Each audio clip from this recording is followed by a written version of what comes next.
Okay.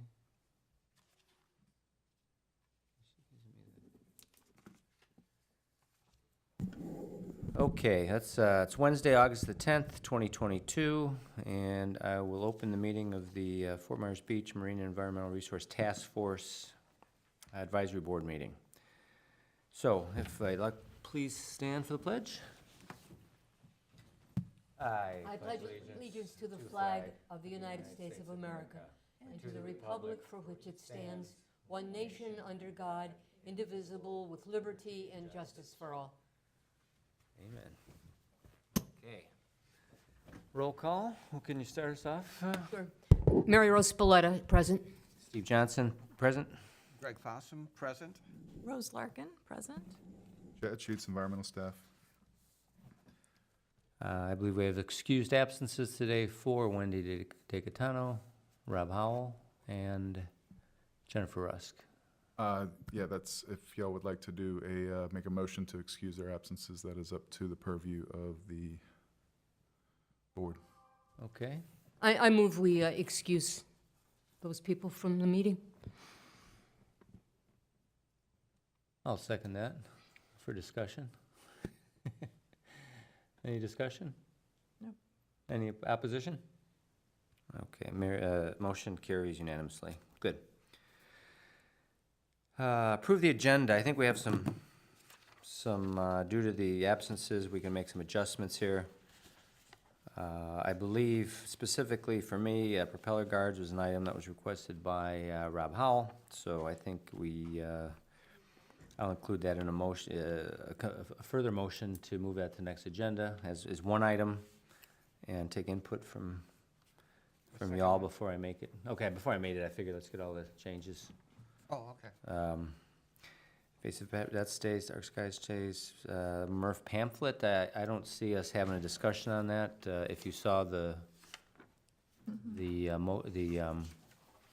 communication that was shared with us, Jennifer had asked us to share the information, but there was no attachment on the original email to share, and that would be the content to be shared. So I would include that in my motion to probably. That's item E, correct? That's correct. We would strike that, and we would strike the propeller guards.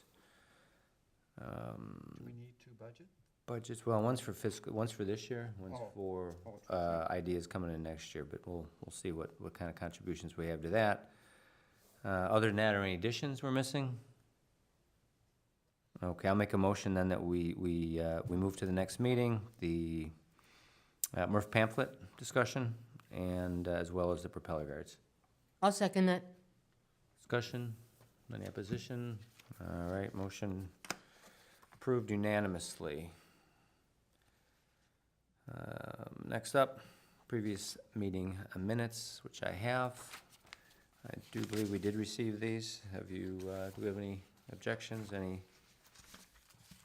There is a correction on the second page at the bottom. Alrighty. MERTF member, the very last thing. MERTF member Howell moved to put the information concerning the invasive plant project on the town's website, and that then was seconded by Wendy Okay. Gaetano, and that's not on there. Okay. Do we usually have seconds here? Mm-hmm. Oh, we do, yep, okay. And she did. Motion, yep, second Wendy DeGatano.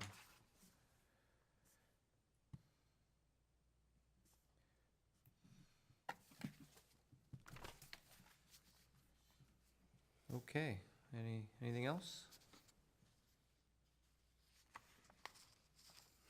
Yep. Seeing as how we three weren't here last time. Okay, good, so I'll make a motion to adopt the previous meeting minutes. And I'll second it. Okay, discussion, opposition? Okay. Motion passes unanimously. All right.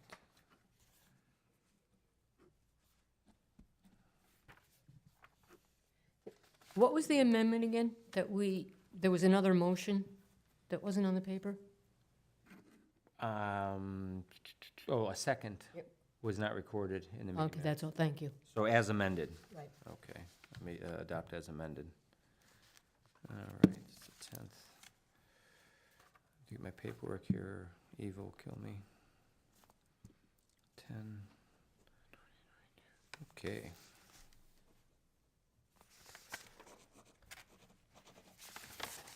Very good. So moving forward, public comment? Nope, nobody? Good. Per usual, current items, staff reports. Mr. Staff? Mr. Staff, Chad Schutz. So, Oh. I'll skip some of the stuff on the beach, just because we'll attack that on item B for the beach renourishment review. Just reading through some of the things that are going through on the south side of the island with the beach. The nesting season for the shorebirds is starting to wind down. From the FWC report, I believe she's counting this past week, 472 adults, 65 flight-capable chicks, and 18 feathered chicks. Starting to see a lot more migratory species come in, including a piping plover.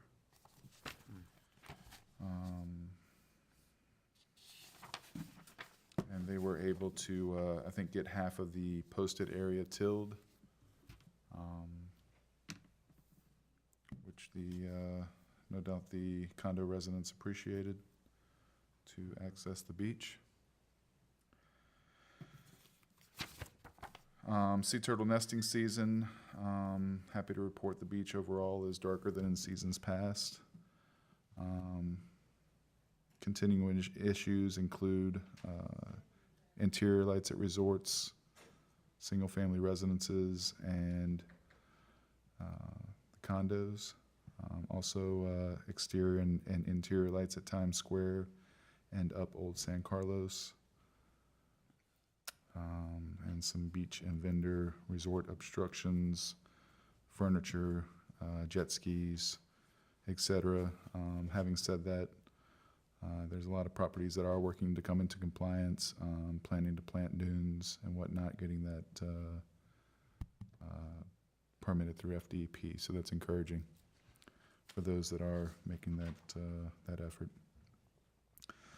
The light impacts continue to remain a challenge for educating and enforcing.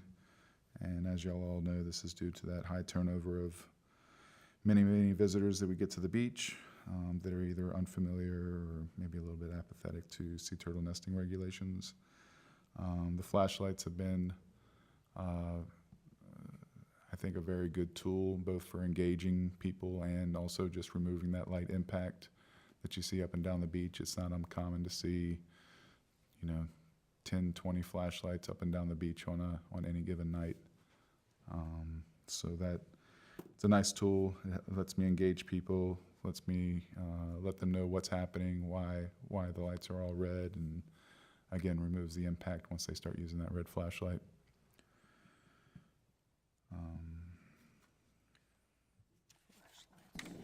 Chad, how does that work? Do you hand them out and then collect them, or? No, so MERTF was gracious enough to donate from y'all's budget, or maybe from the whether it's the town's budget or the donations that Ms. Rusk has received. Donated some to me. She has a little educational card attached to it. Generally, I just see people with flashlights out there, introduce myself, say, hey, I'm from the town. I'm usually in a buggy, so I look fairly official once they get up and close and see that it has Beach Patrol on it. Just introduce myself and say, hey, it's sea turtle season. We just ask people not to use white flashlights on the beach at night, and they're usually, apologetic or, sorry, we didn't know, and they turn them off and say, well, we have these little red flashlights, so if you want to keep looking for shells, use these. But if you do happen to come into contact with a sea turtle, please keep your distance. Even though they're not as sensitive to these red flashlights, they still see them, so don't shine them right at them, and don't disturb the sea turtles as they're making their way to and from the Gulf. Great, and then do you collect them at the? No, ma'am, it's a giveaway. It's Wonderful. So I just tell that sometimes they say, well, where do we return them? I just say, just spread the good word for the turtles. Wonderful. How many have we distributed?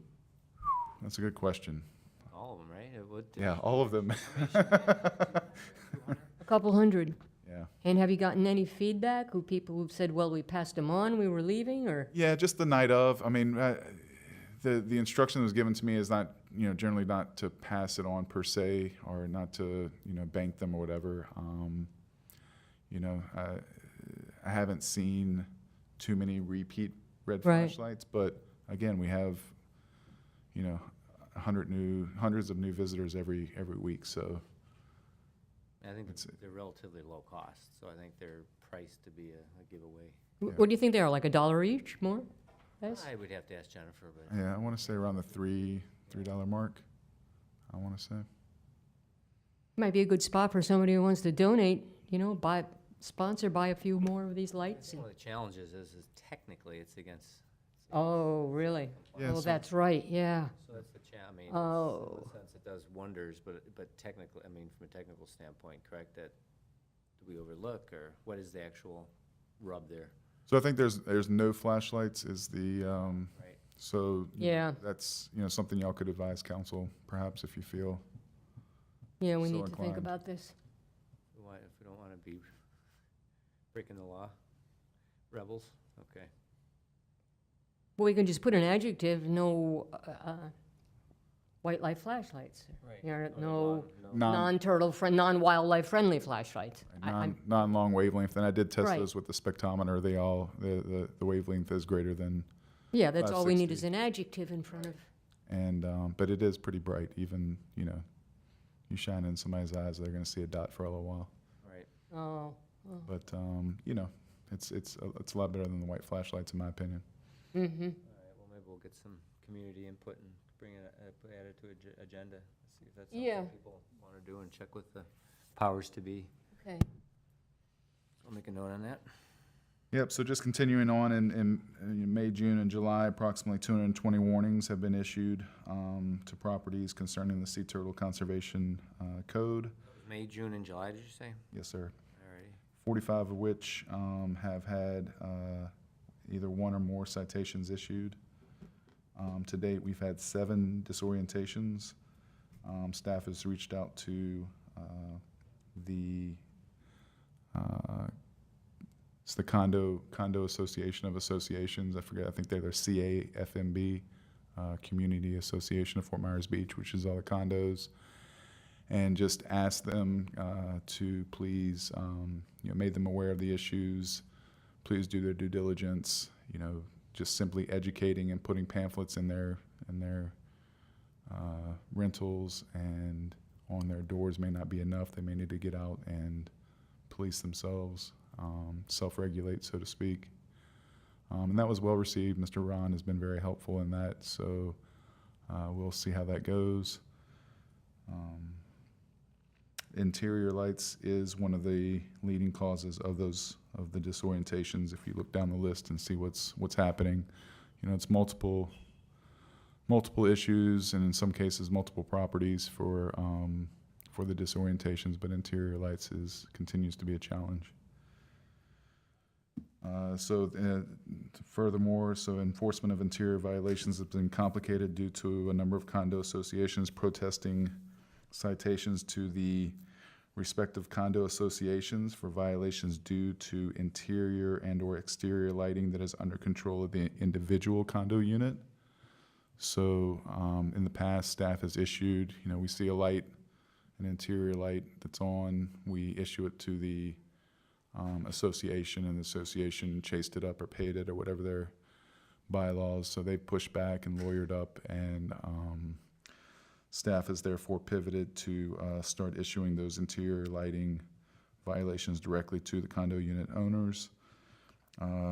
As you can imagine, this does present challenges to map the condo units, identify which unit it is, either at night in the dark or from a photo that's taken in the dark. So it is a little bit more challenging, but we're working through the process, getting the condo maps off of the clerk of courts. Unfortunately, a lot of the condo units do help us identify the units, but some even don't want to work with us to help us identify the units in the photos or whatever. So it's a little bit tough. Hey, Chad, do you know, that mapping for that, like you said, I guess a couple of things. One is how many, I guess I have a couple questions. One is how many properties have night supervision, night guards, night, I mean, again, this is just off the back of the envelope, that have people that typically It's tough. available that can actually come out and say, all right, it's 9 o'clock. There's 15 windows. I know who they are. I'll call them all. You gotta close. I mean, in order to self-regulate, is that something that? I can only think of maybe a few. I know that in talking with the association, that's something that they were talking about, maybe forming some sort of, segmenting the beach up and the condos, taking turns and going to look at what's happening and letting people know what's happening, because they, them being, that's their asset, their rental, so they don't want to be liable. So, and they're, may or may not be here on the beach to regulate that. So I think that they are looking into maybe self-policing or self-regulating themselves. A little bit. But to answer your question, I can only think of a few that I'm aware of right now, Okay. up and down the beach. I don't know, I don't even think it's the 80-20 rule. I'd say maybe 10%. Okay. So actually adding a resource would be a financial burden per se. I mean, again, unless you add up what the fines are and you hire somebody, but beach walk co-op might be a better solution. Yep, and I just, just as an educational piece, I wanted to reiterate, successful lighting mitigation strategies are ones that provide adequate lighting for property use. They don't require a lot of human intervention to implement, and they comply with the FWC wildlife-friendly lighting guidelines. There's been a number of properties that have been successful in converting their exterior lighting to long wavelength bulbs. And by converting, I mean putting in a long wavelength bulb that is in a downward directed fixture that shields the light bulb from being directly visible from the beach. And that strategy allows the property's lights to remain on and still be in compliance without altering sea turtle nesting success. Those properties that try to come into compliance by just turning off lights often receive a violation notice in the future, because inevitably somebody turns that light back on or forgets to disconnect it, either that season or in seasons to come. So again, just reemphasizing, what a successful strategy is, and the benefits is that you can have your lighting on and still be in compliance, still feel safe, still have the recreational use, et cetera, of the property. So, the successful interior light mitigation strategy follows the same philosophy to allow for adequate lighting for the property use without relying on human intervention to implement the mitigation strategy. Opaque curtains drawn fully shut to shield interior light is an effective strategy. However, as we all know, it is susceptible to human error. People are on vacation, they forget, workers or whatnot come in, leave them open, lights on, etc. So the purpose of that 15% light transmittance requirement in the current ordinance is to provide an effective light mitigation strategy without additional human effort once the mitigation strategy has been installed. And just some guidance from the FWC sea turtle biologist, Dr. Robin Trindell, in an email on the subject. Existing information on sea turtle disorientation suggests that 45% inside to outside transmittance, which is the current state requirement, may not be sufficient to adequately reduce light visibility to nesting and hatchling sea turtles. The FWC is currently working with the fenestration industry, which is like the window and door industry, to investigate how darker tints than 45% affect hatchling orientations. FWC staff are still working on testing hatchling orientation when exposed to glass with different tint levels. These studies are ongoing. However, the products provided by the fenestration industry include a number of tints that are not as dark as 15%, but still appear to effectively block light. The results of this study should be available by this fall, and she encouraged Town Council Code-elect to wait for those results before specifying 45% tint in the ordinance. Chad, what's the date on that missive? It's recent, right? From Robin? Yeah, it was before the last Town Council meeting, so late July. Thanks. And I think that's about all I have for right now. We'll go through the beach stuff next, if y'all are ready. I have another question. I want to make sure I have the right understanding about this. There are some condominium buildings then in which we can spot a lighting violation, and the association is saying it's not their responsibility, it's the individual unit owner who needs to respond? Correct. So state statute requires us to notice the property owner, and therefore that interior light is the property of that condo unit.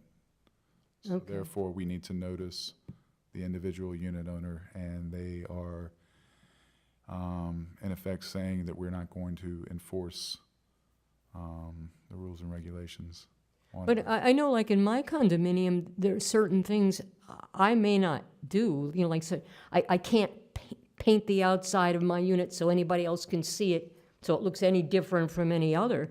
So theoretically, they could, Right, so there are it's just that they choose not to. right, there are violations for what they call common elements, so exterior lights around the pool, if the pool uplight is a common one, landscape lights, exterior lights around the building that aren't necessarily in control of the individual condo units.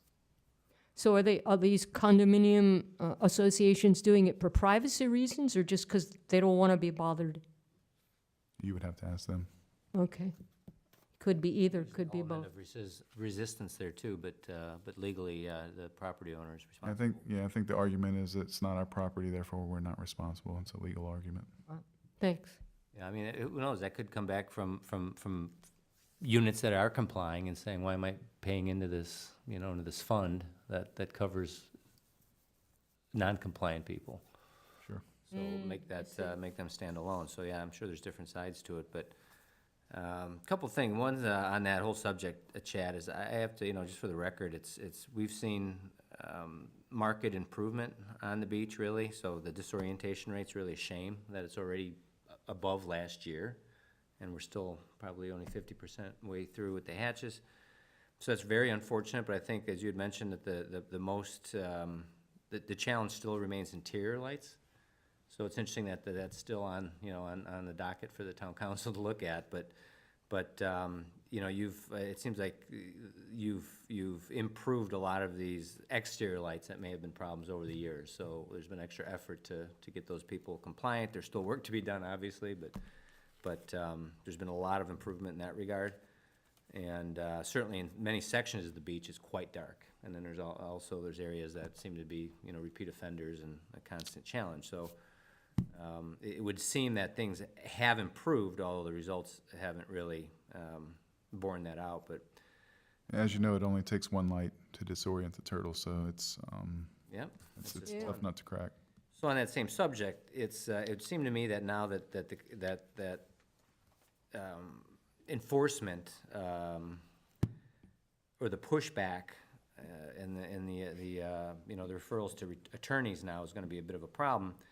So if you have to map, I mean, is there a program or process or a project that you can actually go through, and it would have to be a one-time process because they're not putting up condos anymore, but to actually request the layout of the condos themselves from whatever the three angles, and actually have, whether it's a photograph and have the condo, just write the unit numbers in those? Yeah, so there's an architectural drawing, usually in the clerk of court. Some are better than others, that have the units from a beach view. If it's not labeled or it's not clear, I reach out to the property manager or the board to help me out. So you're creating this library right now for future future use, and also, is there, I know there's a photography guy in the room, and, you know, is there some technology available that actually you can, if you're taking a night photo, that you can actually get a clearer view than, let's say, an iPhone, or, you know, is there another phone or something that can, or I should say, camera that'll actually really isolate the building, or at least illuminate the building enough to capture the ability, or allow you the ability then to map the actual individual unit, to give you enough details, say, yeah, this is You two see down. Yeah, you see it a lot better on the full moon nights, Right. as you can imagine. Otherwise, you know, I'm not a photography expert. Maybe Mr. Bill can let us know, but you know, it would be something like a tripod and allowing for longer exposure time. So it's still, When I was out walking yesterday morning, I had lighting problems with at the Red Coconut, and I used the iPhone from town and my Android, and this one, I got nothing. But the Android has the HDR, you know, the high dynamic range photographs, but it does takes multiple exposures, and then basically gets rid of the overexposed and the underexposed. And in most cameras now, most new cell phone cameras, it's pretty much the default. is the HDR on the Android. Interesting. Yeah, so I don't know what, you know, I've been using I got an Apple whenever I needed to replace my staff phone. I went for an Apple just because I thought it would take better photos, but that's the first I'm hearing better from the Android. So, and then the other issue is that the Solarcator app that we use to give coordinates, GIS coordinates, doesn't work great with the Apple. So maybe worth my while to try and switch back to Samsung. I mean, there's also infrared cameras. I have a FLIR scope, and that's clear as day at nighttime. You know. Yeah, that's what I'm thinking of, the same thing. For That's boating, it. certainly, they use FLIR all the time, right? Yeah, so it's infrared. And it's a little handheld thing, this big. You can take a picture with it. It's got an SD card in it, What's the price point? $500. Cheaper than an iPhone. Change. Chump change. Actually, I mean, you know, we have some extra money here in the budget. We're gonna have to take a look at that, put a FLIR, FLIR, isn't that how it's? Yeah. Yeah. Well, that's one brand, FLIR. Ah, okay, I was thinking that was the technology, FLIR, No, actually. that's a brand. That's infrared camera, basically infrared Scope. scope, yeah. Scope with, okay. Yeah, well, I'm Does sure. it record GPS? Do you, like, when you take a photo, can we prove where mine's- you took it?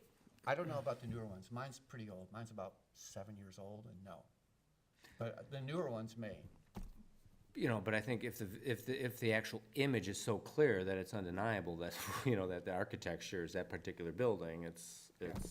The other advantage of IR scopes is if you use a night scope and you have a bright light, which is the problem, Right. it will white out your whole image. Whereas an IR scope, light does not white out the scope. You know, it's just temperature measurement.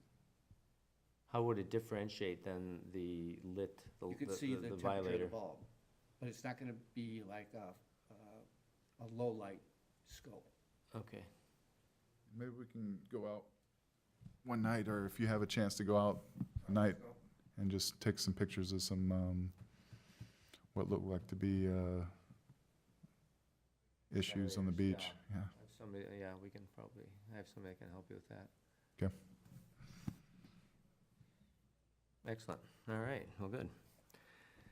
Also, just maybe my last question before we move on here, I know we're shooting up a little bit of time here, but was there a, of the 45 citations, is there a dollar amount associated with that, do you know, did you? So the first citation that property receives is $250, and then the second one is $500. So Right, well, you mentioned some were already multiple, or in the five. right. So I think we had, you know, on the report is somewhere around $19,000 Okay. back there. total. So if you multiply 45 times 250, I think you get somewhere around 11,000. So there's another 8,000 that's Repeat offenders. Right. more or less. That's money collected or anticipated money collected? anticipated. I think it's around $5,000 that's been collected, but you know, the reports change daily, and Levied, yeah. right. So At least some money's been collected. We have friends and neighbors who said zero money's been collected, and they think they're Google experts. Right, right, everybody's a Google expert. okay. Good, let's move it along here if we can. Any other questions on the staff reports?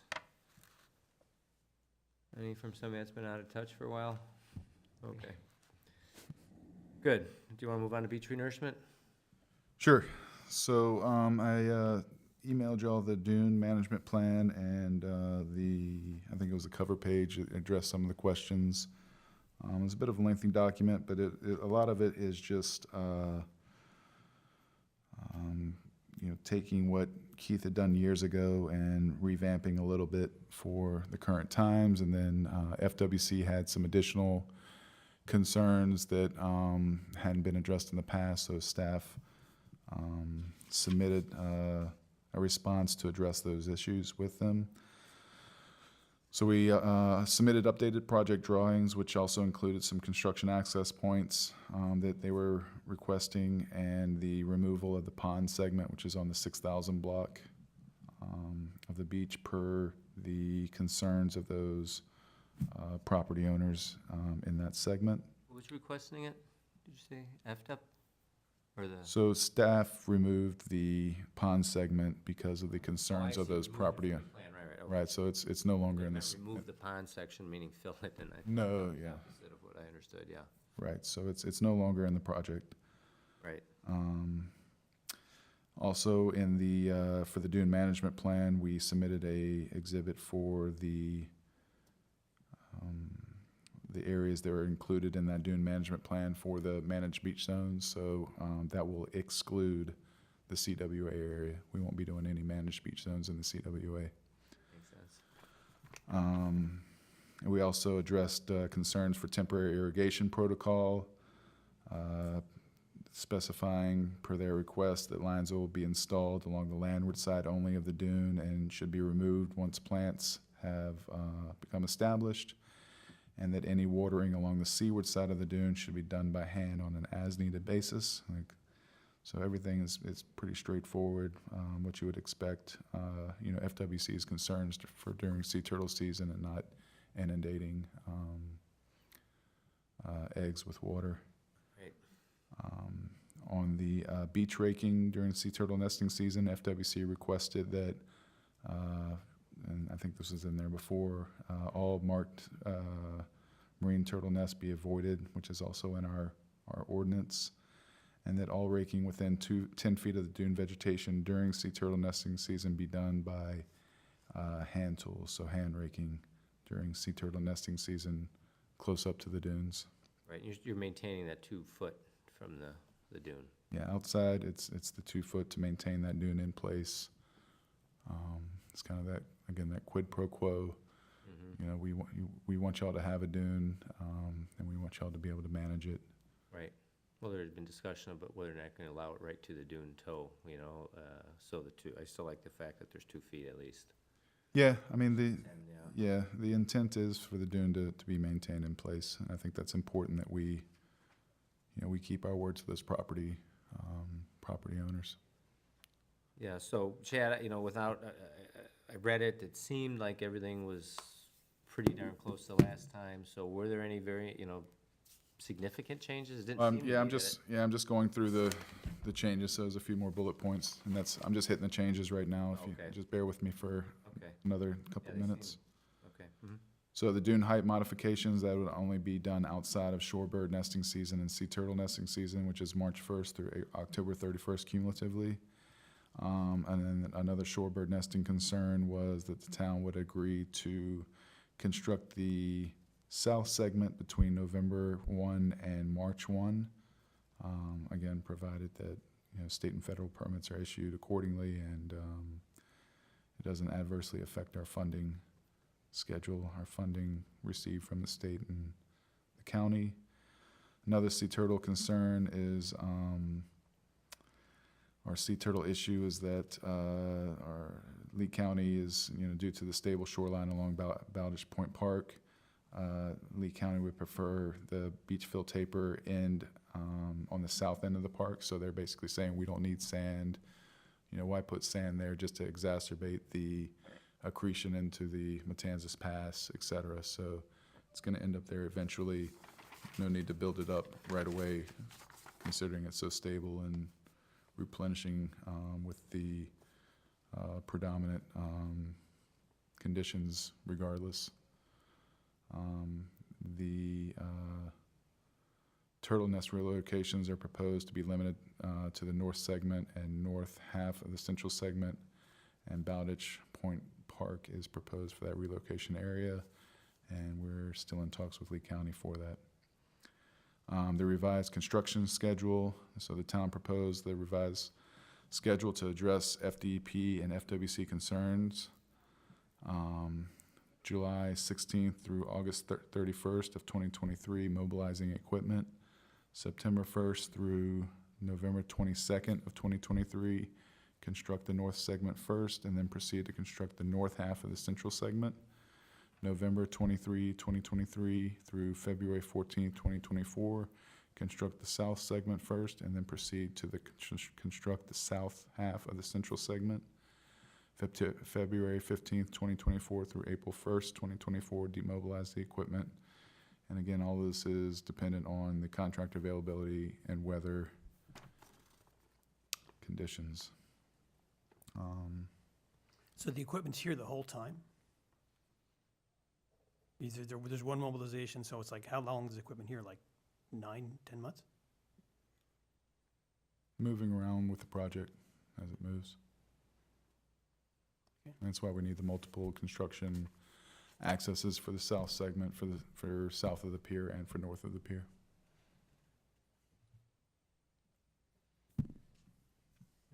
Hey Chad, have you had a, I'm sorry, you done with the Yes, sir. changes? Okay, good. Well, I mean, all seem to be relatively minor and in the right direction. Yep. I think so. So on the MBZs, have you, so those will be constructed as the renourishment takes place, is that correct? Or is that done after? I mean, is it It'll be after the sand's placed. actually placed? Yep. I'm not, I would need to talk to the engineer to see what the timing is. It, are we doing them all at once? Once all the sand has been placed, or are we doing it, after the north segment's done, doing the north segment? I can talk with the engineer on that question. Okay, and then do you, will you have actually those that are participating, the owners, do they make individual plans?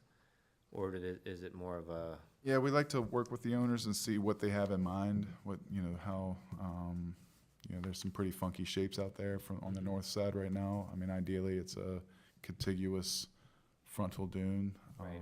And I think that some of the owners, there's been, some on the north side have reached out saying they would prefer to kind of go back to that more of a contiguous frontal dune and kind of reshape those, which is, I think, a win for their property,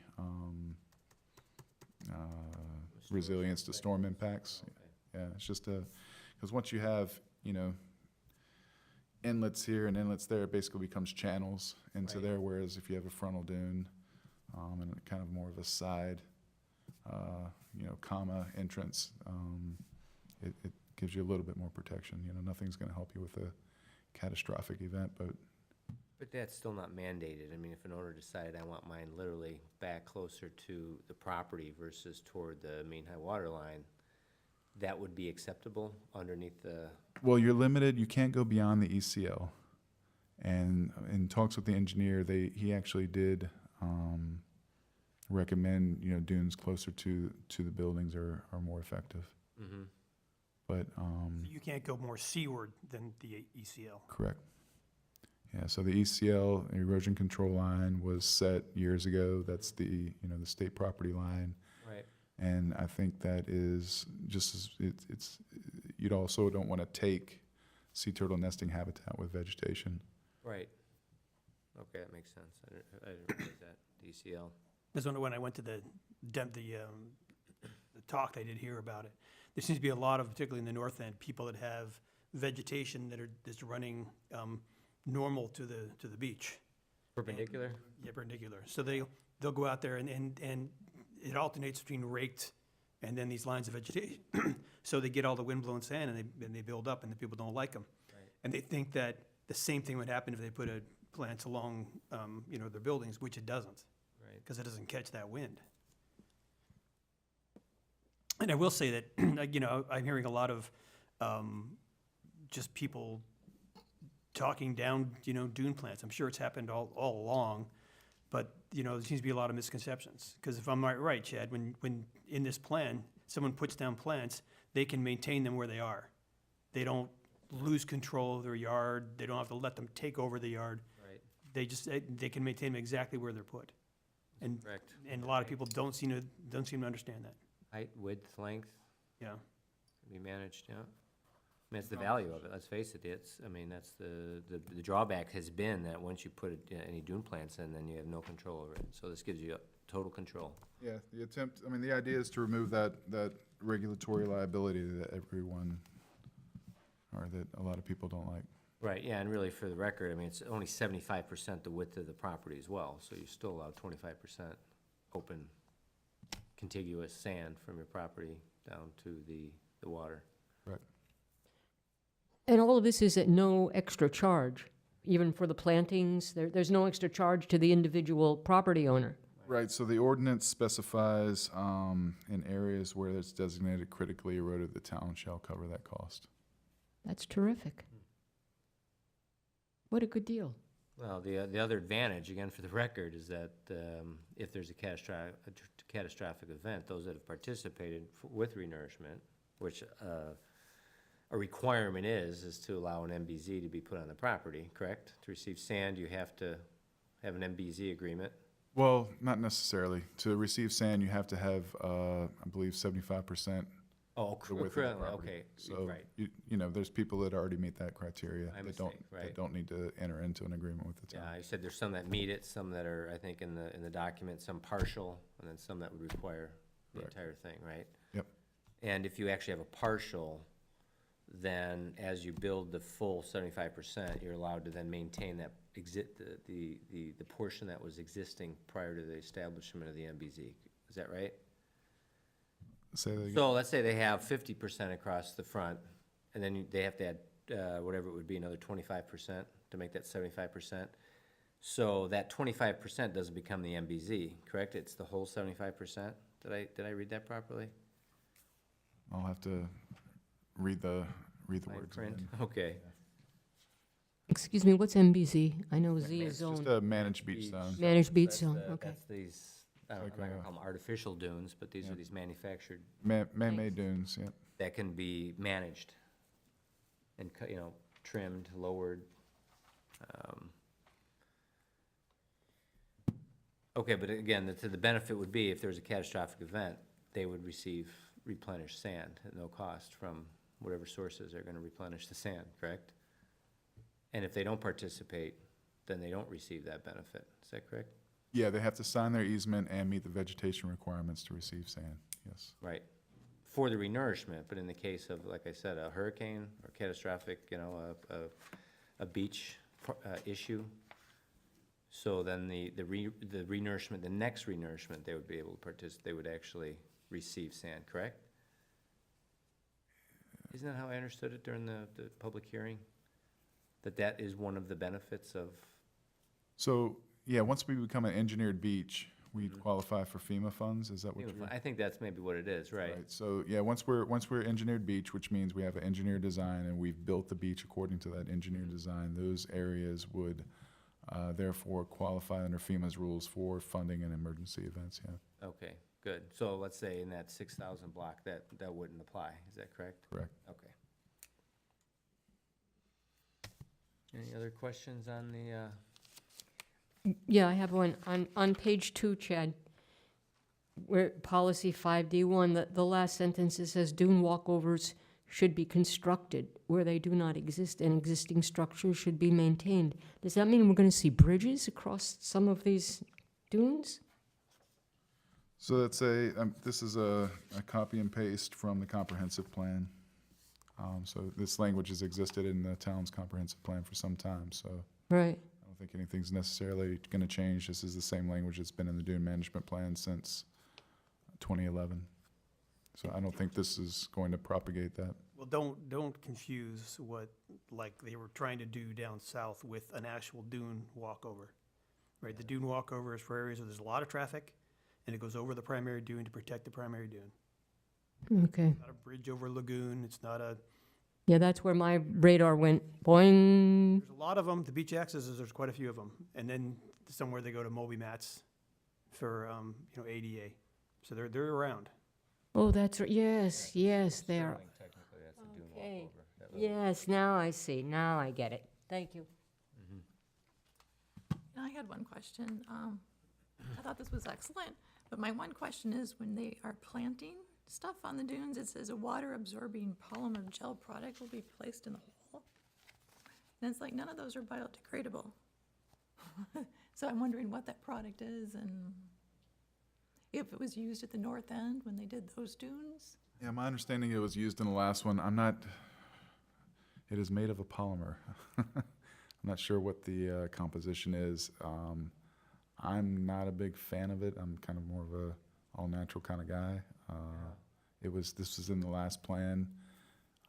If that's something that, would rather not see, the intent is to kind of ensure the survivorship of the plants, because it's very dry during the winter months, and it's The idea it lasts longer than something like a sphagnum moss or something, right? It's not a natural product, it's acting more like a mulch or a water retention. yeah, it's a polymer. I guess it's some sort of Fans, yeah. water absorbing. I don't know if it's a plastic or.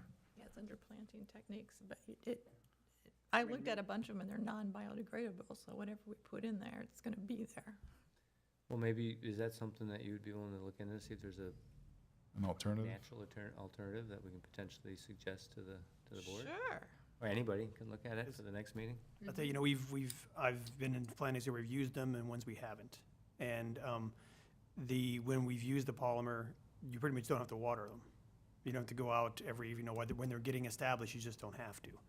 And then we've also, I remember heard this back in Keith days, where they were given the plants and the polymer, and they put the plants down and they kind of spread the polymer all over the surface.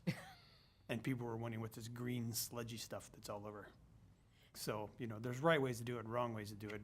And I have talked to people who do this professionally, and one guy, he said he didn't like it because he thought that when it expanded and contracted, it made cavities where the roots were, because it expands quite a bit. Do you know if it was biodegradable?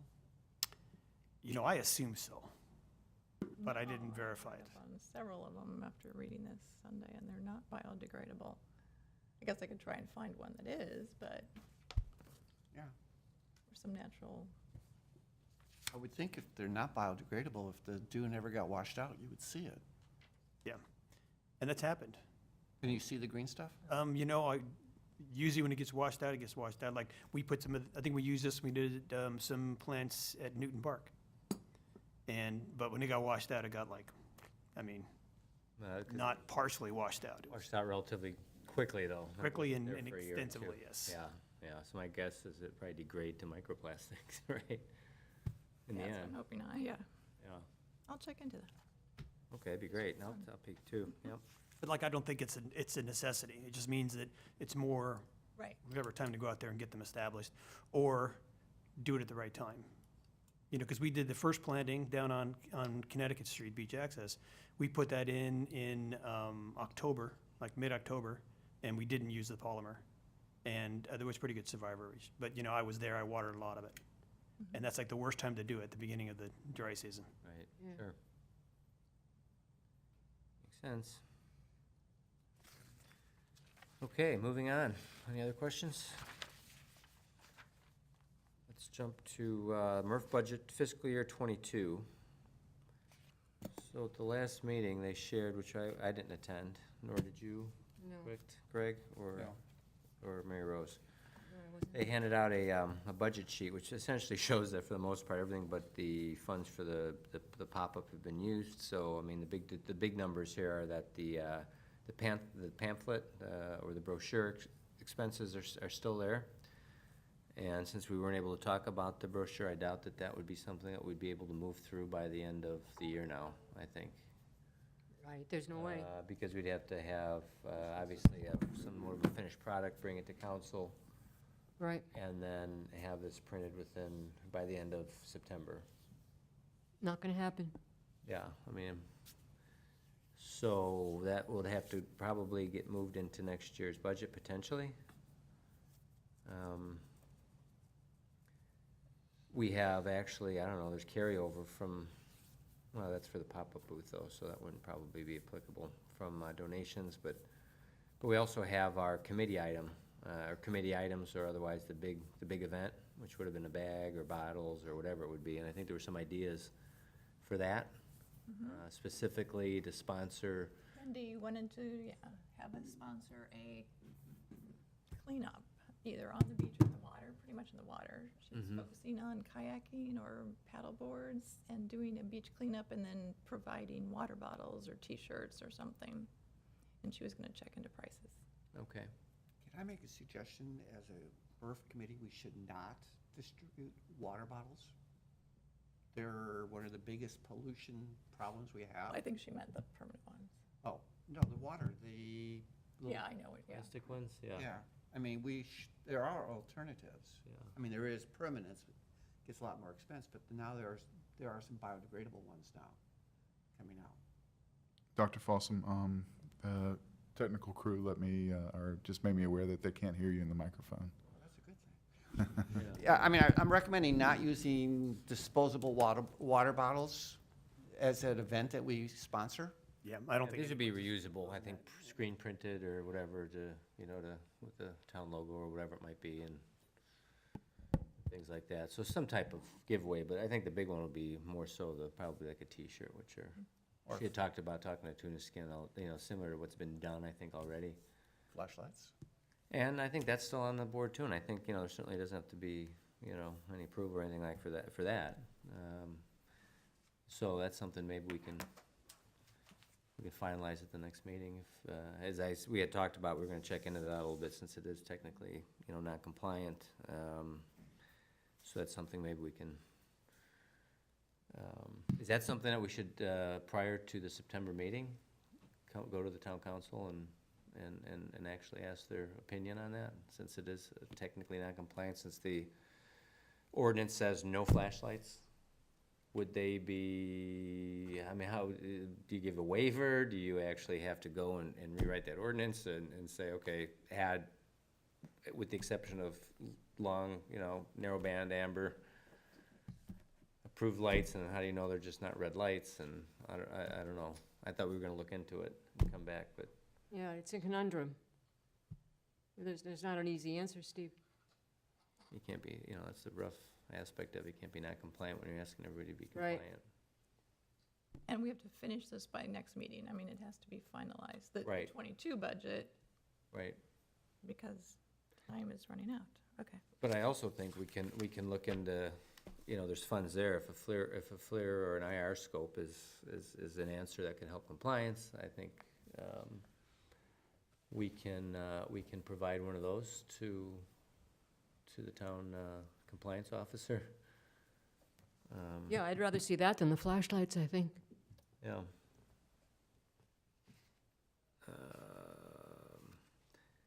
If And we I, have to choose one or the other. right, and I think there's still, and then the other thing we had talked about also, even with the pop-up already being down to essentially exhausted funds, that we would then take whatever and just continue to use that to replenish the pop-up supplies, since that's really our main outreach effort.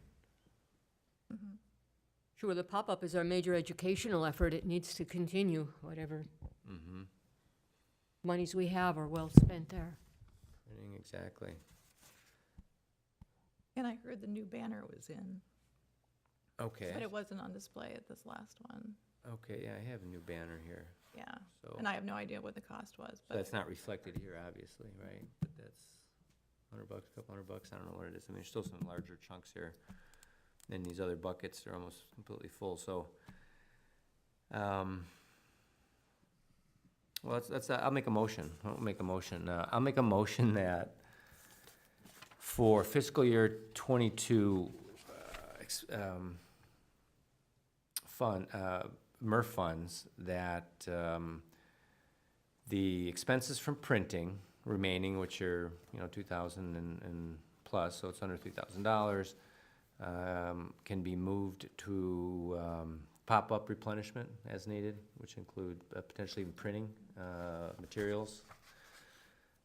In addition, the committee items also, we can target for beach activities. So maybe those beach activities can be decided in the future, but basically for the items that would then support the volunteerism, whether it's whatever's decided on, whether it's T-shirts or, it's a long motion, or, well, basically for beach cleanup items. And also that we investigate the use of the IR scope for lighting compliance, the turtle lighting compliance, and sort of authorize the purchase of that by town using the MERF funds to the compliance officer, and that if there's anything remaining, it's a possibility. No, that's it. I'll nix it at that. I just found there's a FLIR scope you can attach to either Android or Apple products. Make your cell phone into a IR scope for $430. I see one for $230. Okay. Well, this is FLIR brand, which is, Yeah, this shows us. So do I have a second? Yeah, I'll second that motion to redirect those MERF funds to printing and pop-up committee items and the possible scope purchase. Okay. Discussion, and by discussion, I would say that it's relatively loose, but that that as a group are agreeable to moving those out of the pre-assigned buckets. And the beach cleanup items, does that include the signs that you had brought samples of before? Yeah, that would sort of be under committee items. Yeah. I mean, that's, yeah, exactly, yeah, which is, I think is gonna be very low expense, but yeah. Thanks for bringing that, thanks for having my back there, Rose Larkin. All right, any objection? Okay, so that motion passes unanimously, really for the benefit, really, of the missing committee people. So fiscal year '23, are we in a position to discuss, has anybody brought any ideas for fiscal year '23? With the brochure, I mean, that's one item. That's a huge one, right. And I had talked about purchasing some ads, maybe every quarter or whatever, in the Beach Observer, whether it was electronic or whatever. That was from 2 meetings ago, but that's kind of, Can you repeat that? I'm sorry. there was that thing about purchasing ads. The Oh, Beach Observer or whatever, and I had prices on that, but then it was like, I don't know if we can do that, and that was kind of where that was left 2 months ago, so I don't know. right. I thought the discussion at the time was that, Was that we couldn't. Right. That we could not do that, purchase ads. Right. But I don't know whose decision that was. Who made that decision? I think, I don't know, but I think we decided we couldn't do it. yeah. Well, that's how the Some conversation conflict. went, but I don't know if that's, Yeah. if it was an accurate, but that even in itself, if running 4 small ads, it's only a couple $100, like $200. So it's not a huge amount. It's not Right, okay. But the big amounts, I mean, if we get those again, that we take that and start to put the big event or big bucket items, obviously you have pop-up, you have the brochure, which again, I mean, it doesn't negate what's been done this year, it's just a matter of timing really, instead of printing and distributing in September, maybe it's October, November, whatever it is, so it's just really a matter of fiscal year funds, that's all. So that can just continue to move forward, it by no means stops anything. But the brochure, let's just, And Wendy's outreach, remember? We're going to put that in. for next year as well? If it works, sure. Let it be An annual doesn't have to event? take the same form, but in some way we're educating the community and having a good time and giving them a usable souvenir. Event. Okay, so now we have we have the brochure, we have the pop-up, and we have the event. And so the pop-up budget had been previously, I mean, this is timely, actually needs to go to council, correct, this meeting? This is fiscal year '23? 23, correct? Yeah, so just as an update, I believe the MERF budget for fiscal year '23 is going to be 5,000 Okay, so that's been allocated for all the committees, yes, sir. for previous, as part of their detailed work plan or whatever it is, right, that they submit. Okey dokey. So that Kiwanis carryover, that obviously isn't, that's external money, so that would be, it says already carry over to fiscal year '23, correct? And would be in addition to that. Is that correct? I would assume so. I think so too, right? We're gonna contribute $5,000 to, So I, to these projects that are going around town. yeah, I'm not sure if there's like a carryover with the budget. I think it was not spent. Well, this is external money. This isn't town money. Oh, okay, These are donations. So maybe for the foundation also, the community foundation will also be kind enough to contribute for pop-up funds next year also, because it sounds like that's maybe the way that'll be funded, if we have only $5,000. So if that's the case, then you take that $2,250, and that would be for the pop-up, let's say, and then, you know, the brochure's still gonna be 3,000, I mean, it's still 3,000, is that a good number? 3 to 4, Bill? I have no idea. We- I know that if we went through and got a design by Don Worthington, who does a lot of great work, that cost was in like a few thousand for the design work, but I don't, you know, that's not the way it's going right now, so.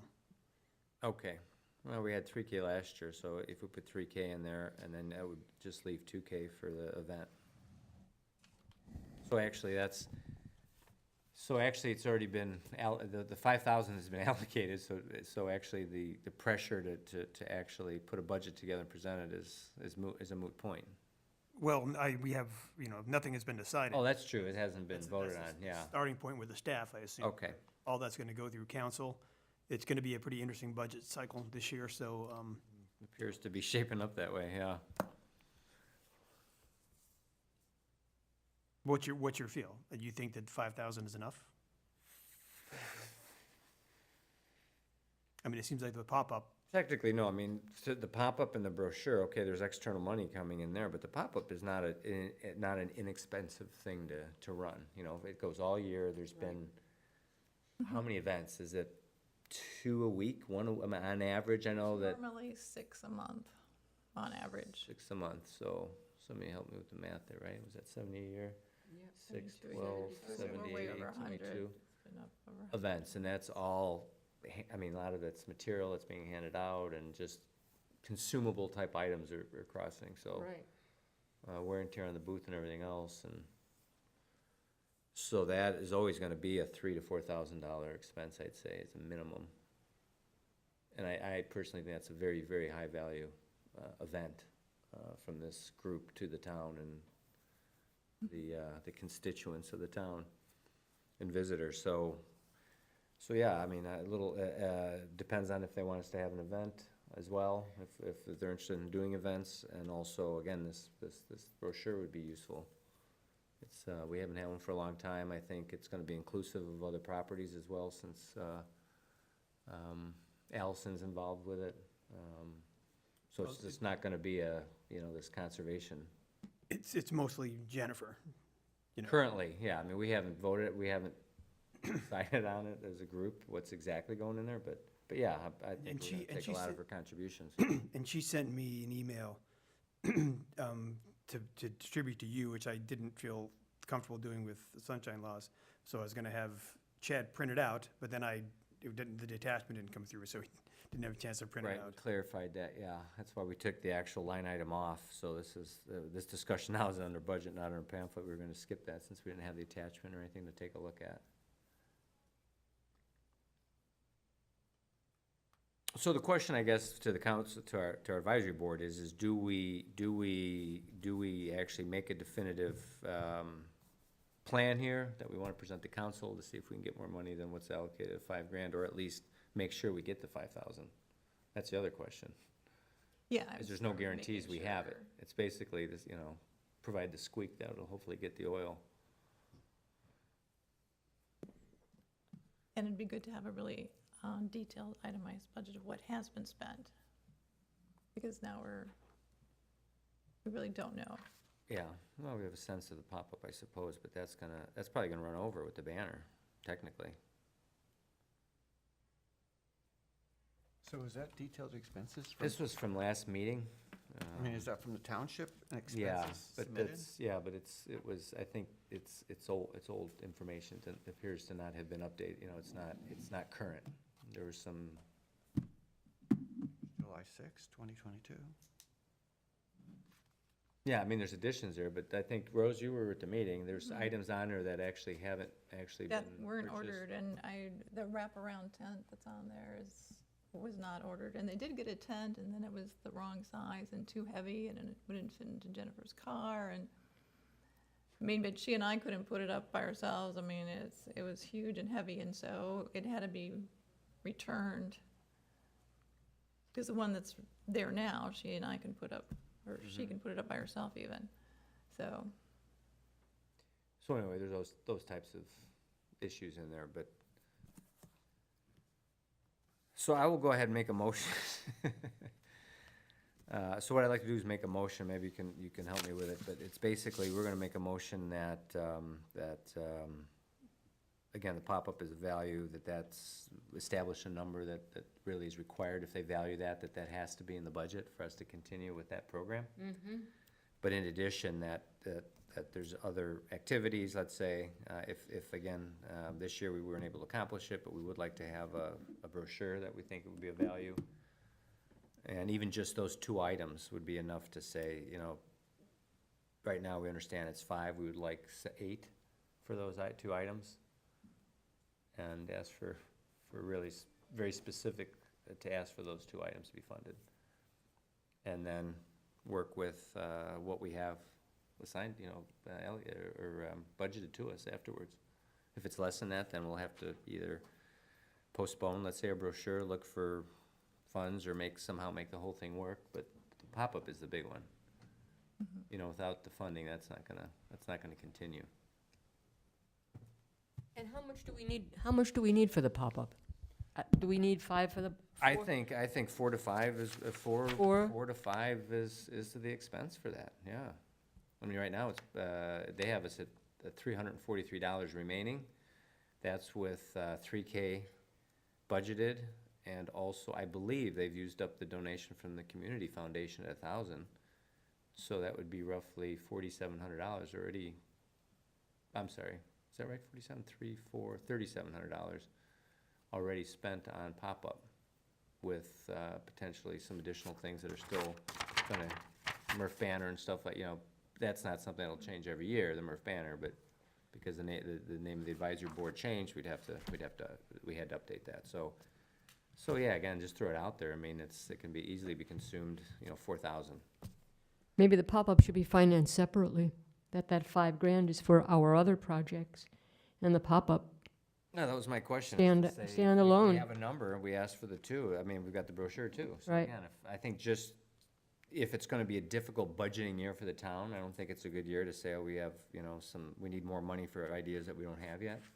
So if we have very specific ideas here that are fair, and we can assign budget numbers to those, then I can, as the MERTF chair, go and ask for that and make sure that we're heard, and hopefully we'll be funded.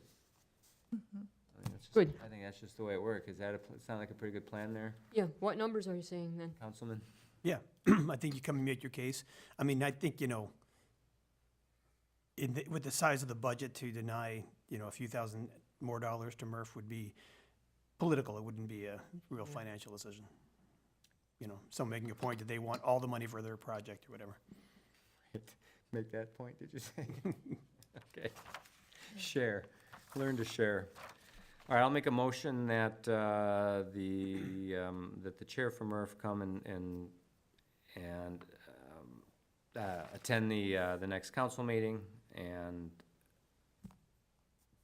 request funding for the pop-up booth at $4,000, and the brochure at also at $4,000, so really a budget of $8,000 for those 2.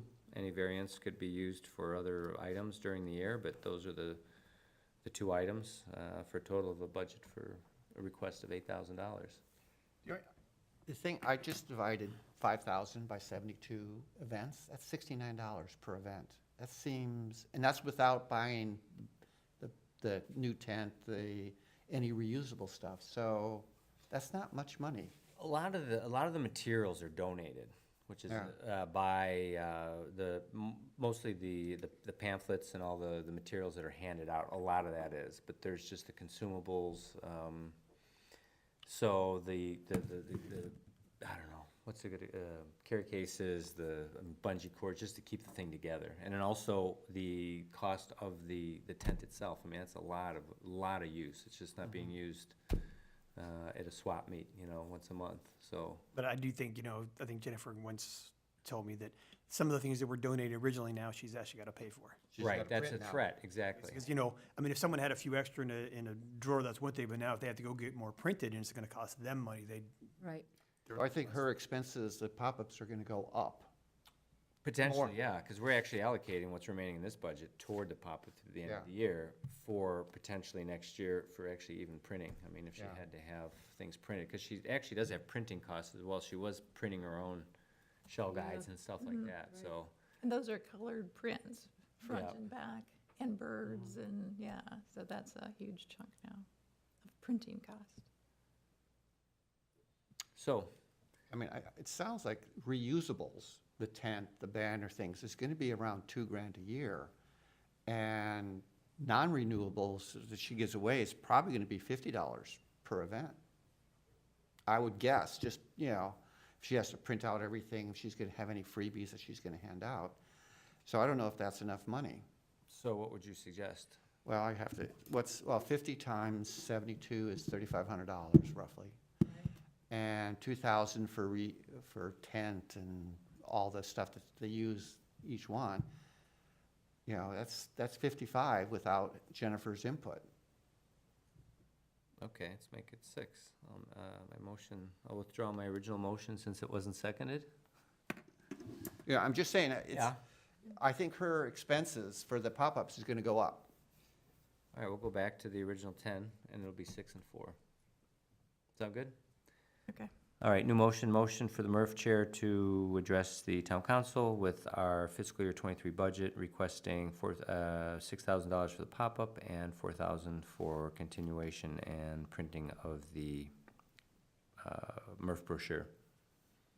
I'll second that. Any more discussion? All right, any objection? Okay, so that long motion passes unanimously. Can we move on? So if I can just excuse myself, I have some other obligations. If y'all need anything, I'll follow online and just follow up with you at the next meeting. Okay, sounds good. I think we'll zip through some of this, so no problem. So MRF projects, let's move on here. It's 3:13. I think we're moving along okay. MRF projects is, that was introduced last month, and it was to roll up a couple of things. Again, it's, I'm not sure what's assigned to that, MRF projects. I thought that was Wendy coming up with some suggestions for environmental activities. Uh-huh.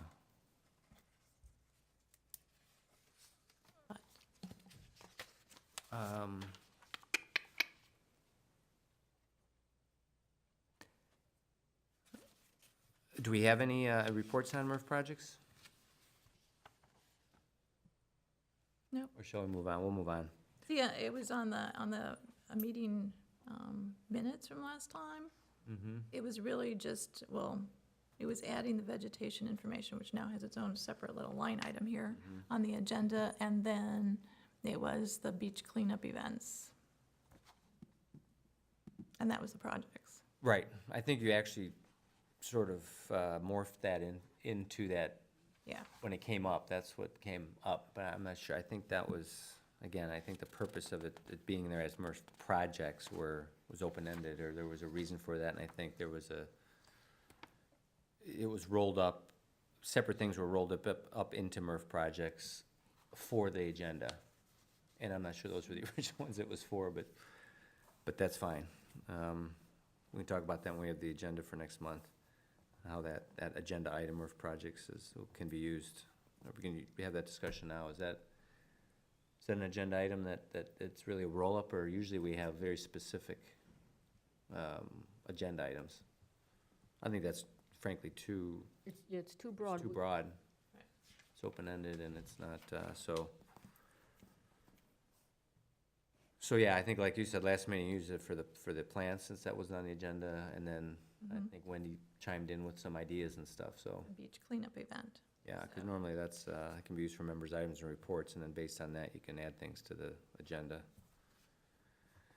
Okay, next, dark skies, that hasn't been on here for a while, it was added, again, just as an update, I think it's, we had got, well, permission, or we discussed this with town council a little while ago, and I think it's really, the chair's has been remiss, he was supposed to get, the collateral to the PIO to start, sort of an education project, to inform and educate the public on our municipal lighting ordinance, which is not really necessarily being followed very well. And is really is an FYI, and so that's gonna continue. But also, you probably have all seen that Bayside Park is about to be, do you know when the ribbon cutting of that's gonna be, Counselor? I think it's been, hasn't it? No, they're No? gonna make an event for it, but. Oh, good. But, yeah, it was noticeable that those uplights, those tree-based lights they're about this big. You know, I thought they were small, little lights, and if you look at the size of the coconut palms, it's really gonna blow up the sky. So wait a minute, they're putting lights in that are not compliant with the township's own ordinance, They made a case, and they put coconut palms, which is on the invasive list. right, well, they were asked, the Why? vice mayor had asked that that be changed, and they decided to just go ahead and put those in, because then they could be changed later. Which I think adds cost, because it also requires then new grates for those trees. So again, that's a cost to, you know, to the town, so. So yeah, that's, you have that right. So anyway, but again, that's, I think the point is that there was no, well, I think again, we're challenged with our dark stars, our municipal ordinance, but I can tell you that with my conversation with FWC is that you know, that whole lighting project was to be continuous through the Times Square area and the park. My discussion with FWC has been that there will not be, so the installation there is going to be a white and an amber light. I think that they're installing. That is not FWC compliant for, let's say, turtle lighting, which Bayside Park did not require a FDEP permit because it's under an acre. So there's never any review. So, but the challenge is that back in December of that year, before that even occurred, Bay Oaks, the FDEP permit, they required that there was no uplighting. It was on their review and comment. It was good to be allowed, and no accent lighting. So this was in December. In February, they came up with this municipal lighting ordinance exception to install these there. So they knew that if had it gone through compliance, it would have never made it. But the problem now is that Times Square is not gonna get approval for certainly from FWC. It's within the CCCL. So you're gonna have amber light there for 24, and they won't accept anything but full year lighting. So now you're gonna have a park here that has this myriad of lighting, and then you're gonna have Times Square that has no light, that's gonna be amber. And probably, I mean, again, it'll have the comment that there's no uplighting allowed. But yet all those items have been purchased. Wow. Yeah. So that remains an issue, but again, that's, you know, all this information is kind of forthcoming. I'm sure a timeline will be made and presented at some point, but, so that's sort of ongoing. That's just really is an FYI. But I think that even the merchants are gonna have problems here to say why is one area not gonna be like the other.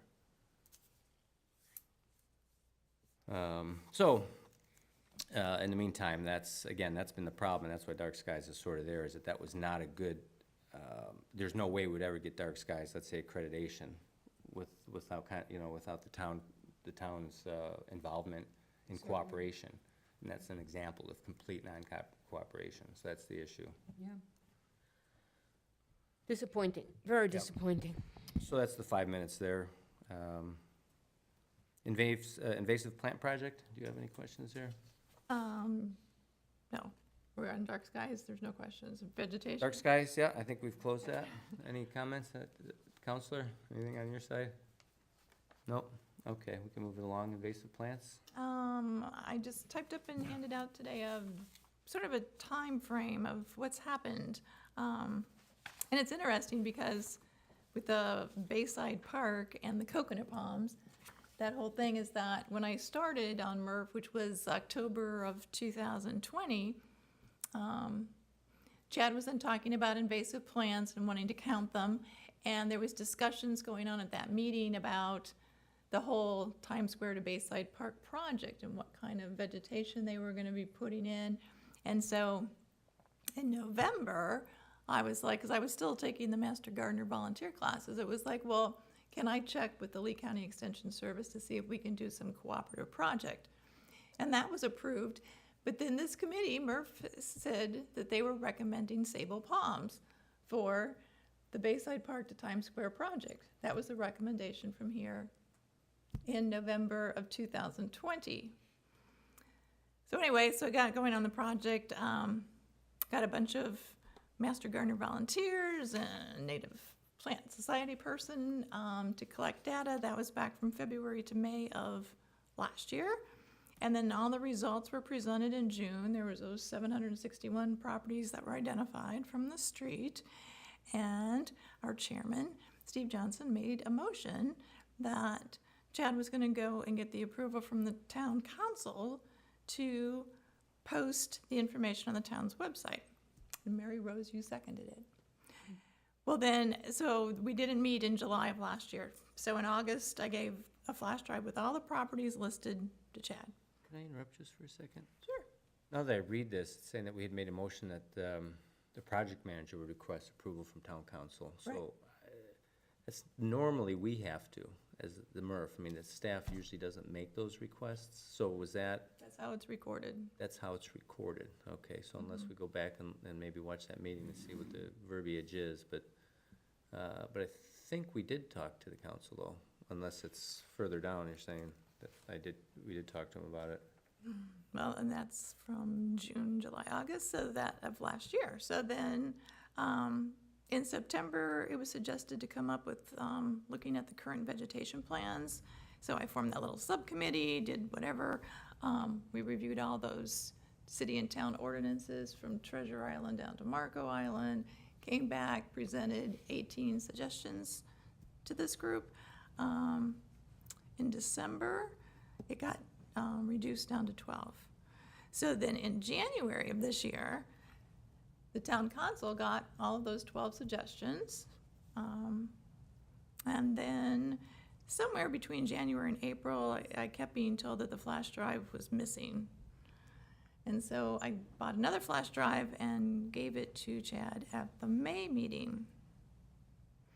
And then I inquired at the June meeting as to why the information was still not posted on the town's website. And Amy Baker said that it was because we had not made a motion to present it to town council. So at the last meeting in July, then Rob Howell made a motion and Wendy seconded that we would present to the town council, or we would ask them to have the information put onto the website. Okay. And it has been updated with a header on each page saying that the data was collected in, the spring of 2021. Right. Because it may not be the same owners, they may have leveled the lot, they may have planted new stuff, pulled out the invasives, Sure, sure. So there is a header on there now saying this is done. Right, so again, so the request or that motion was made, so it's, so as chair, I need to go and request again that, that data be allowed to be added to our website for use by homeowners, to determine whether or not, whether they know or they don't, that there's invasive plants on their property. I mean, really, it's information only, it's non-actionable for most part. Right. We as a group had talked about providing alternatives to those if somebody said, well, oh geez, I didn't know I had Schefflera umbrella trees on my lot, if I took those out, what would be the natives to put in? I guess we don't have to have that, I mean, That is that's such a more big work, thing. that's. It's like, is it in the sun, is it in the shade, is it a wet area, a dry area, is there an irrigation system? If not, I mean, there's just such a huge spectrum of things that Okay, so it would be, they can contact the So they Lee may- County Extension Service and okay, have I mean, people come out and look at their property. okay. But if there's questions, what, as this content was to be put on, who would they, if a homeowner or property owner had a question, who should we, I mean, what would be their actionable item? Who could they request information from, or, The Lee County Extension Service, because the Master Gardener volunteers have Monday through Friday, like a help desk horticulture beautiful. thing. And they Okay. also can schedule appointments for people to come out and look at their property. Yay, that's what I'm talking about. So we can add that also to the content, so that, again, it doesn't, I think the town council certainly doesn't want to burden staff with, Oh, yeah. with an influx of questions and take them away from their day-to-day job. So if we can give them a path to follow up with, that doesn't include staff, I think that would be best. So as the chair, it's, why I had to have to ask, be able to answer those questions, so. Okay, so based on the July motion, then that's another one to add to this, to the budget discussion, the other things maybe that we talked about earlier today to the council. Excellent, again. Great work on that. Yeah, excellent that you followed through on that, Rose. Mm-hmm. Perfecto. Any other questions then on the, in general, also, I guess, Chad's not here, but there's still a queue of ordinances I think he's trying to work on, yeah. And I understand with, I think with the additional sea turtle compliance, the beach tree nourishment, the channel dredging down in Laguna Shores, that, he's actually hustling, but I think there's at least 3 that he's expected to be working on it as well. I think the town council has them finalizing Well, I thought the tree one was the pretty turtle, close. right, it was split, the turtle, right, or I'm not, what did I say, turtle, the tree ordinance, and then we have the vegetation ordinance that's still outstanding, and then we also have the adoption of the Lee County water restriction or water emergency restriction. So he's got some wordsmithing he's gotta do and some, I guess maybe boring desk work, but, so those are ongoing, just to let you know. Okay, so any other questions, and can we move forward? Okay, so propeller guards, our requester is not here today, so that was taken off. So how about, It'll go on the next agenda, right? yeah, we can add that as we talk about setting the agenda for next meeting. Okay, good. So we're down to Good Citizen Award. I actually have one. Oh, Anybody let's else hear. have one this month? So the one I have is actually for, it'd be a group, it'd be the Shorebird Stewards. It was brought to me by actually Penny Jarrett.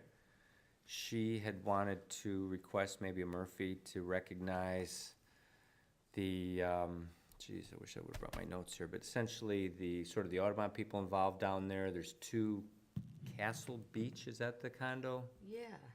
The 3rd one down, right? Mm-hmm. Yep. 2 people there that are really the drivers of that whole agreement with FWC. They're sort of the caretakers of that and sort of drive it within the condo community. And I don't have their names. I mean, I have their names on an email. One of them has a letter in the Observer. Is this she? Is that the new one, Yeah, Observer? Sharon Hegstrom? I think that's her name, Sharon. That's she. Yeah, and there's also a gentleman that's quite well known too, and I don't have his name, but those are 2 of them. There's also the, I think the actual Shorebird steward, maybe from the FWC, the one that's been chased around by the property owners, sworn at and stuff, her, and. She used to be commended. Cornell is on that list as well. Yeah. And then also the folks from the Lee County Shorebird Stewards, is that the organization that volunteer their time to monitor? I don't know if Bill knows, but there's a group that makes that happen. And so she had the data, the backgrounds, the titles, and the information. So that's Sounds great. that's one for me. Any others? Doc, you got any? No? I didn't, but there was one that was banked from Jennifer, but it was for people that were involved with shorebird nesting, so it could be the same people or some overlapping there, I don't know. We're hearing that on the recording of the meeting last month, but I can't remember what that was about or who they were. I don't They were know. helping or, I don't know. okay. So, do you have any? No, I was thinking about that one property that happens to be called Turtle Walk, that has all the turtle nests on it. It's just north of, or just south of Peddler's Cove, I think. But the thing is, I don't know if they have any lighting violations, but it seems like there's a cluster of nests, and because they have dunes, when they built all those new properties, they, Oh, those larger ones, right Yeah. of Smuggler's Cove? that's it. If you look at them, there's a whole cluster of nests in there, and it's too long to get a good shot of it, though.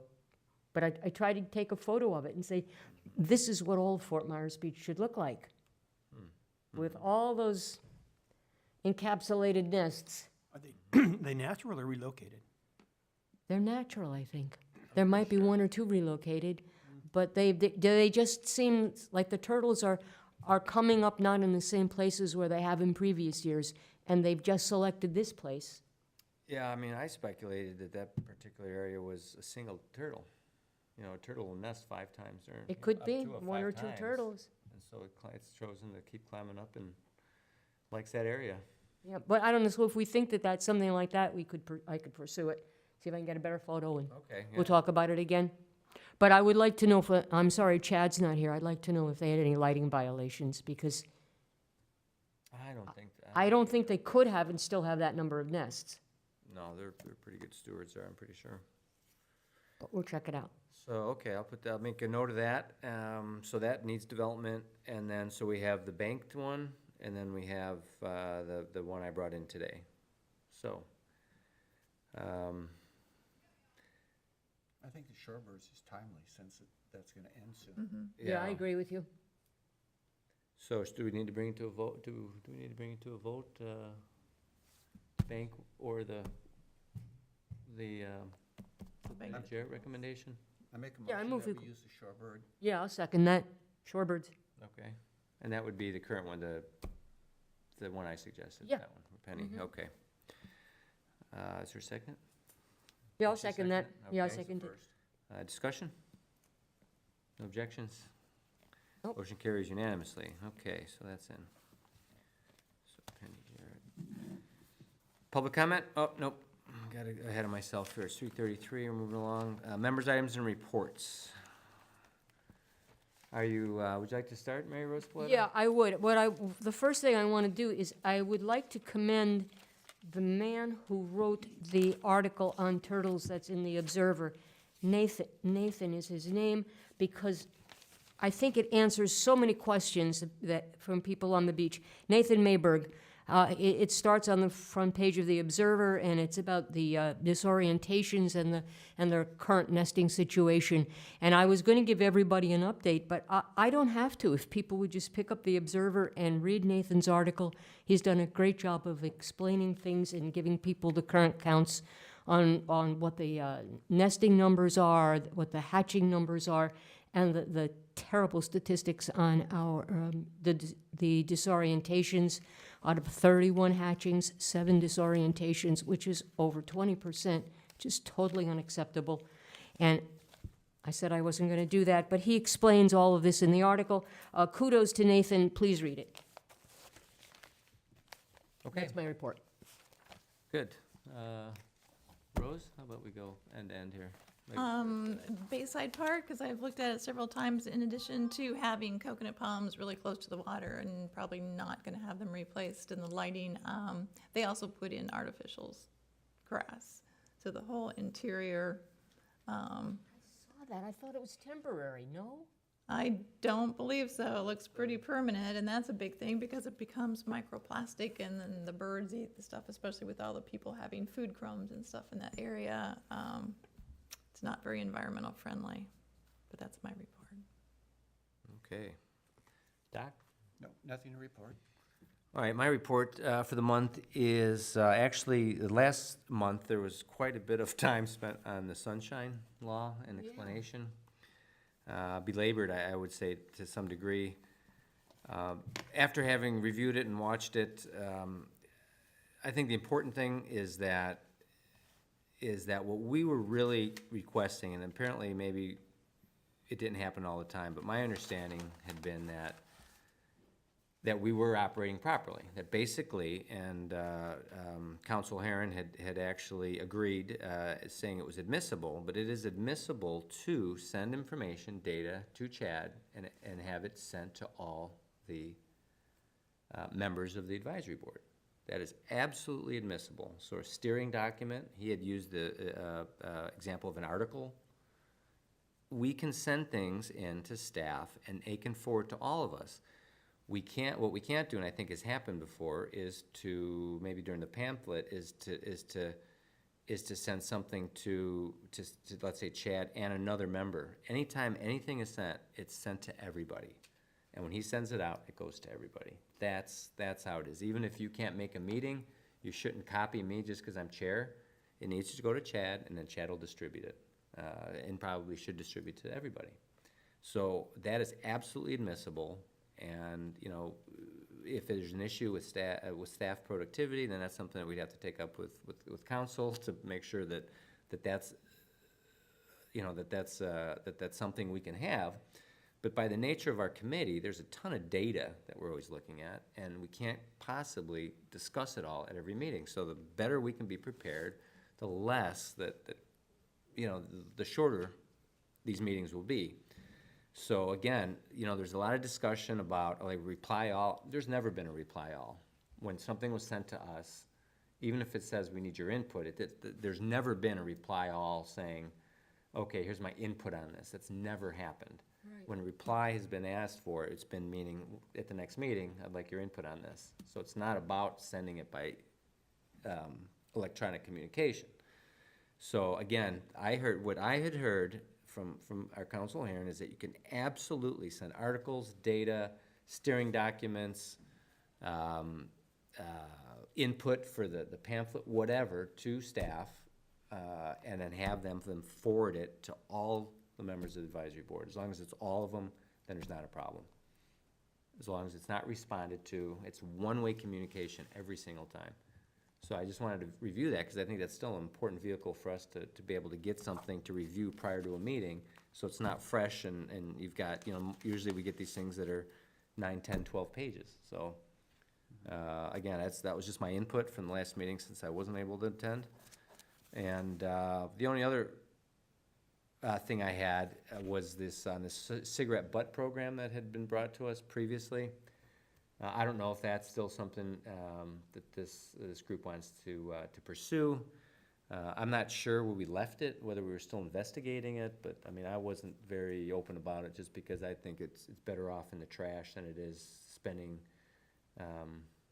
energy to ship these back to make you know, the idea was, if you can recall. Recycle, yeah. Right. Basically, we would purchase because that was sort of a budget item at one point. We want to buy their recycling boxes, and then they actually send you, you know, there's no cost to the town to do this, but again, to collect these, and the management of this is terrible, because they need to be dry before they send, and stinking wet cigarette butts is terrible. I think those should go, I mean, personally, I think those should go in the garbage and into Lee County's incinerator, versus taking energy to ship them back, collected, managed by our public works, and then shipped to the Southwest to make plastic park benches. I mean, that was my input, and I just wanted to bring that up in case somebody still wanted to make that, you know, an agenda item or to pursue that. I agree with you, Steve. I think some private club can get into it if they so choose, but I certainly don't want to be dealing with cigarette butts, and I don't want to ask the town workers to have to do it either. Right, I mean, granted, we need receptacles specifically in Times Square, as Rose has brought up on countless times, but again, those should be just added to trash, I think, and again, Lee County incinerates, so that's the Yeah, way to I do go. pick them up and throw them away, but that's enough. I don't want to be Right, mailing them. okay, and then also, it's on the item that I think local municipalities can now outlaw, I mean, cigarette smoking That's on the true. beach, which wouldn't, of course, eliminate them, I can But assure not you cigars. Cigars must be allowed. that. Is that right? Yes. Okay, good. Well, I think it's because they're talking about cigarette butt litter, and cigars don't have the filters. Oh, but they do leave. That's their little white owls Cigar or stubs. something, you know, Yeah, they're more biodegradable. whatever, but I guess, I mean, the point I is guess- that eventuality could be that they'd be outlawed anyway, so why would we invest in, you know, in a program like that? So, anyway, that's my input. I have a question about the sunshine law. When I write an article, I've been sending it directly to you. Has that been wrong? I guess technically it is, yeah. I mean, I sent it to Bill, you know, Yeah, I usually send it, I thought usually to Bill, Chad, and then you copy me, I think, I or something like that, but I yeah. don't remember the last. So it should go to Chad to be. The reality is it should go to Chad, and then Chad would forward it to me. but to Even the though it whole has nothing to committee? do with voting or anything else, To the whole committee or just to you, though? Chad would probably send it to me. He's the one who's got to send it into the, I understand, but sunshine, does it have to be for the whole committee? I don't care. I just want to know It's not what. something that's voted on, I think, or would be, what I would do is, Yeah. I would send it to Chad, and then, let him take, yeah, then it's, Then take then the it's in appropriate his bucket. Then it's up to him whether he wants His to send it to violation. everybody, right? But don't you send it in, Steve? I submit it to, So it yeah, should go the to you? Observer. It should go to Chad and you. No, just Chad, I guess. That's certainly how it should work. But again, this is, you know, we're attempting to Okay, we're gonna the make letter one rule. of the law, I guess. We go through Chad on One everything. rule, everything goes to Chad, and then, Even though it's not a true violation. and then if he feels like he can talk to council Your about whether or not it has to go to everybody, Okay, but I think that's fair. I mean, that's, easy enough, yeah. easy enough. Well, any article that we write would not probably or foreseeably come up before the board for action. I mean, there are articles being submitted. Correct. I mean, to you, so- technically, of course not, so but that's not how, actually Well, it's you not can't- a that's violation not how of the, sunshine that's not law. how the town But I don't know if you can directing really their say advisory that, though. boards, that's not, they are, you know, basically there's no interpretation, it's this is the way it should be, and then there's, if you can't possibly do it, then there can't possibly be a violation. There's no interpretation by individuals, I think is how they're managing it. Clearly, that's how they're managing it, and that's, you know, as appointed members of the council, and we follow council's rules. Town councils, and then legal counsel's rules. Easy Okay. enough. Okay, so, public comment? Casper's out there. Set agenda for next meeting. So, I circled the ones that I think we need, Okay, so, staff report, which would include updates on, if he has one. He doesn't always do one. well, he does one for council every month, and I think that's what he shares with us, is the highlights of that to council. And by the way, Bill, you know, those used to be posted, I think, I don't know where, on the town website. Do you know the, staff reports, you know, the Public Works used to have one, and, I get them emailed to me, departmental reports. right, it's the head, it's their scorecard, their pulse report, whatever, it's their Yeah, monthly they all report. have a different format, and, Oh, do they? They should have the same format, actually. well, it's kind of, you have to kind of go through to find the interesting stuff. Okay, but anyway, those used to be posted, and I'm not sure if they were part of meeting packages, whatever you call them, the meeting Agenda package- packets? Agenda packets, Typically, the only things in the agenda packets are things pertinent to something on the agenda. right, so I don't know, then they must have been in a different area, so maybe I can follow up with Amy to see if that's Yeah. still practice, or whether they decided not to share that with the public. Okay, so, And I- Anything the staff sends to me is public record. correct, right, but I mean, do you wanna run a FOIA every month for the Right, do a staff reports public or a records public request. records request, yeah, so.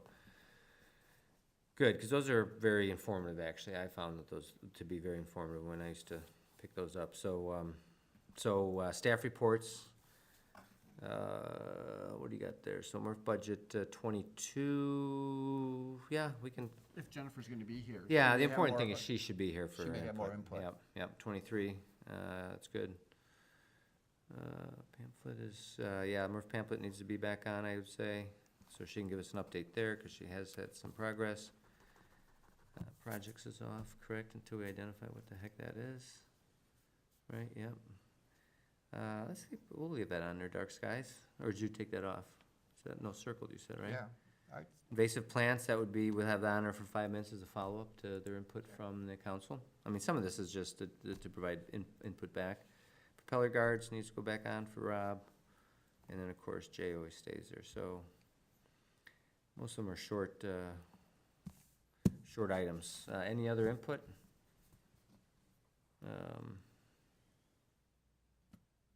I don't think so. Do you have any? No, and I was gonna add in the biodegradable stuff from the dune planting into the vegetation portion, so that I can get that all into 5 minutes. Okay, perfect. That's your dime, your dance floor. Invasive Because Dr. plants, Froston okay. gave me a link. Right, perfect. I found a biodegradable polymer. You found one Oh, already? good. Okay, good. Okay, so agenda has been set. Do I have a motion to adjourn? There's one other thing that I should have brought up, and I wish that Chad were here, because it's really for him. Well, if some group is doing a beach cleanup, we need cleanup in more than just the sandy area of the beach. The dune areas, which I've been looking for disoriented hatchlings, it's filthy. Right. And we need, if someone is gonna do that, they need to be forewarned, they need long pants, they need gloves, and they need a strong stomach, because it's filthy, absolutely filthy. my thought But we was- need to do something about it. Yeah, my thought was that one of these beach cleanup events would in fact be for the dune Yeah. area. We definitely need to do that. Okay, I'll bring it up again, I forgot. Did it Good. at the water, at the boat races last year. Good.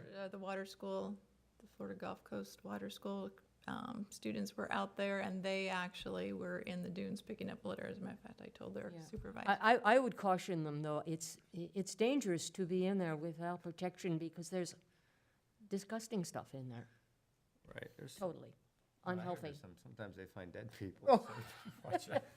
If it were Just the right joking. one. I found, Although I'm sure it hasn't been an impossibility through the years, but go ahead, I Counselor. found 2 styrofoam cups in our dunes and like 3 buckets of sand spurs. Okay, okay. Okay, so, again, is there a motion to adjourn? Motion, I'll Second. second that, 3:47, meeting adjourned. it's a record. Under 2 hours.